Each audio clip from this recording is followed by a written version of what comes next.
Hello, I'm Patrick Reams with CommodityPoint. We're here today in Dallas, Texas at the Allegro user group meeting. We're very pleased today to have Allegro's CEO, Eldon Klaassen, join us. Eldon, thanks so much for being here. Well, thanks for having me, Patrick. It's a pleasure to be here. And it's a pleasure to be here too. I got to say, congratulations on the user group meeting. It looks very successful, a lot of good client participation, beautiful facility, so again, congratulations. Thank you. For those of you, I'm sure most of you know Eldon Klaassen. He's clearly the longest serving executive of any ETRM or CTRM company in the industry. Eldon, you started the company back in 1984, I believe it was. That's correct. And have continued as an active participant at the executive level ever since that date. So clearly, Eldon is one of the pioneers of the space, and again, we're very pleased to have him with us today. Given that length of tenure, and given Allegro's position in the market, what do you think actually differentiates Allegro from your competition?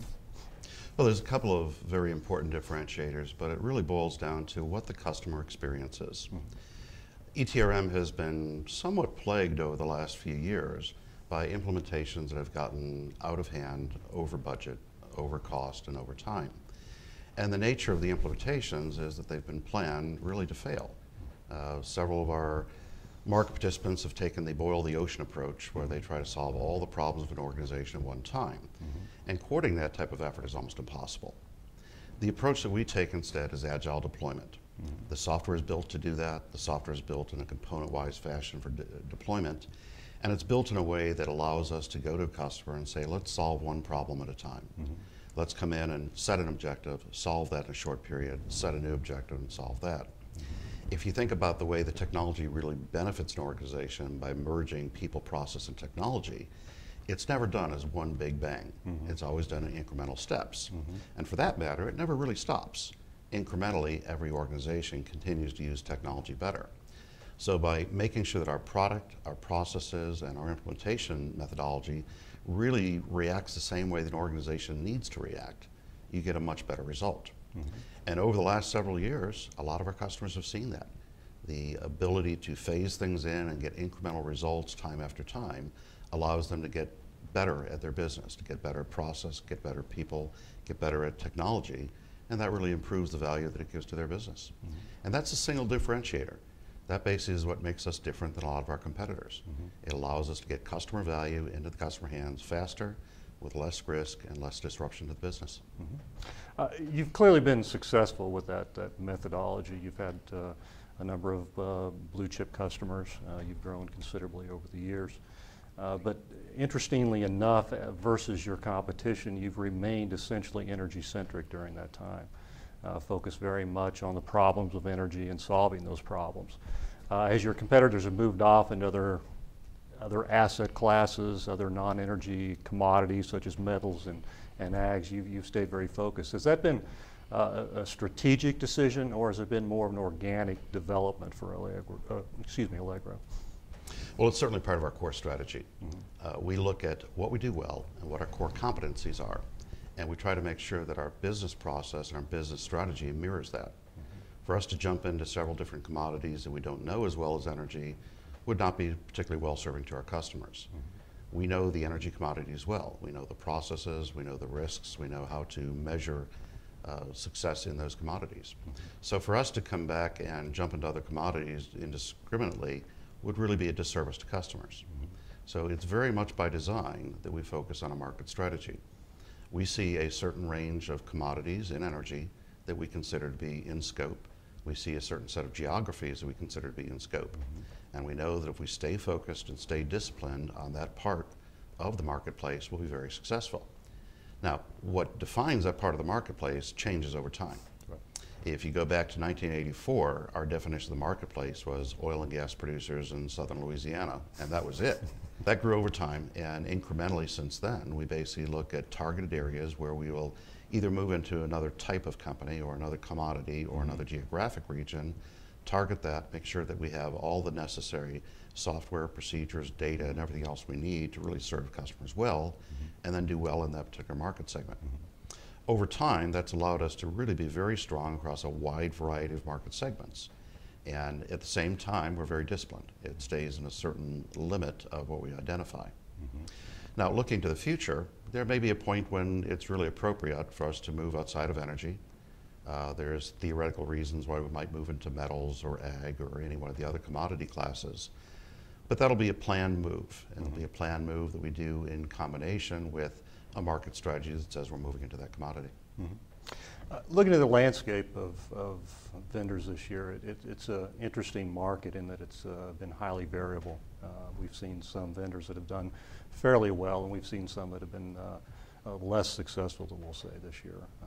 The mid-tier and upper tiers of the market have been particularly challenging in a lot of ways for many of the vendors in the space. We see North America relatively flat, not a lot of volatility in the energy commodities, so not driving a lot of business there. Europe has got the Euro crisis, and Asia Pacific is still not necessarily a very reliable market for technologists in this space. Given that kind of overview, how has Allegro done? Are you seeing any particular strengths in any commodities or geographies that your competitors aren't necessarily seeing? Well, we're actually having a banner year. We are on track to have our best year ever by a lot. Really? And the drivers behind that have been several. The principal one is simply that a lot of customers are looking for a better approach. They're looking for something they can deploy in a reasonable amount of time and get good value from.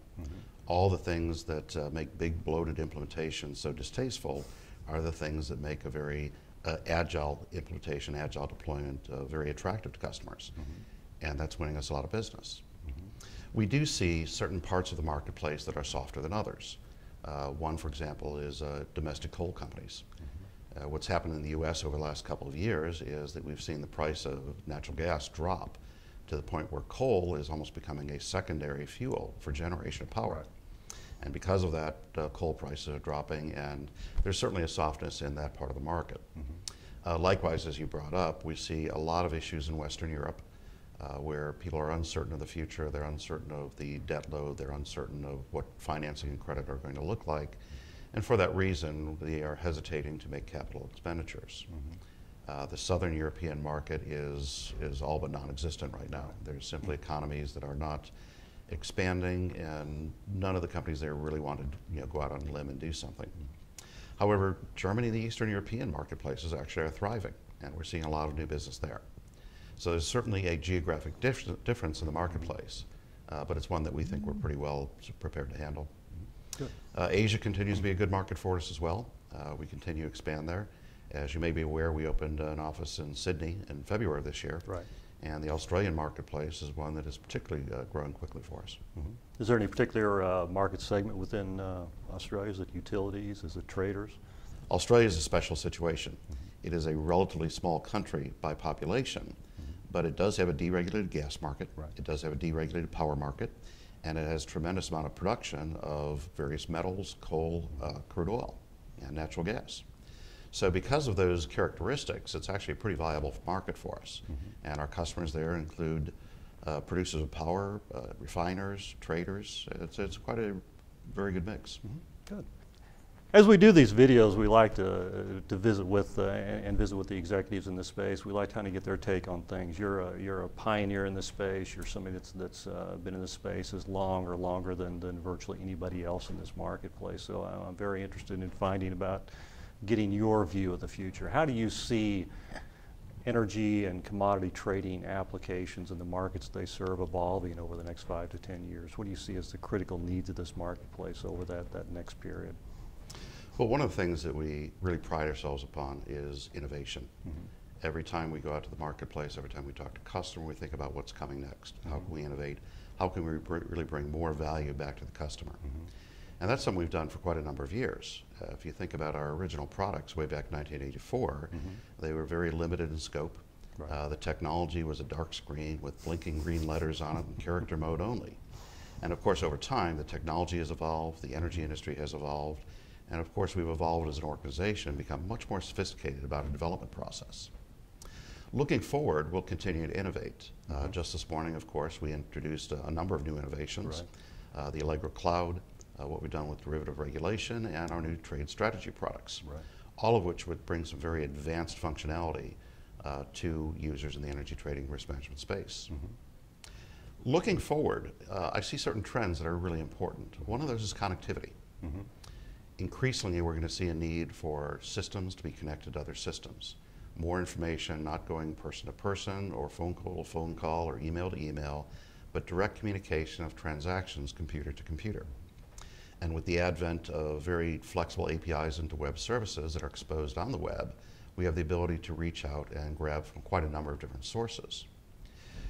We often look at the way we design software and ask ourselves, if anybody is putting information into a system, are they in fact the originator of that information, or does it exist elsewhere? If it exists elsewhere, we need to build connectivity to it, not make people key it back in. The exceptions are situations where you are literally creating content in the system. So we're going to see a lot more connectivity. We're going to see more flexible connectivity where it's not stuck in very rigid paradigms, but instead is more flexible so that the sources and destinations of connectivity can change over time. A second significant trend is simulation. In the past, simulation in a trading organization has meant simple stress testing. Take the price up 10%, take the price down 10%, vary the volatility, very simple stresses. But we know that the market really doesn't work that way.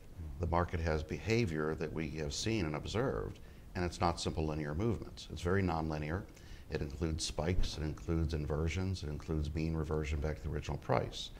So in looking at the future of simulation, we want to see how we can actually simulate these very complicated market movements, not just of the price, but also the volatility, the correlations, and other elements that ultimately affect the marketplaces we trade in. A second element of simulation that is often forgotten is that there's more than just the existing position. We of course want to look at our existing position and simulate that and say, how will this behave in a rising market, a mean reversion market, and so on.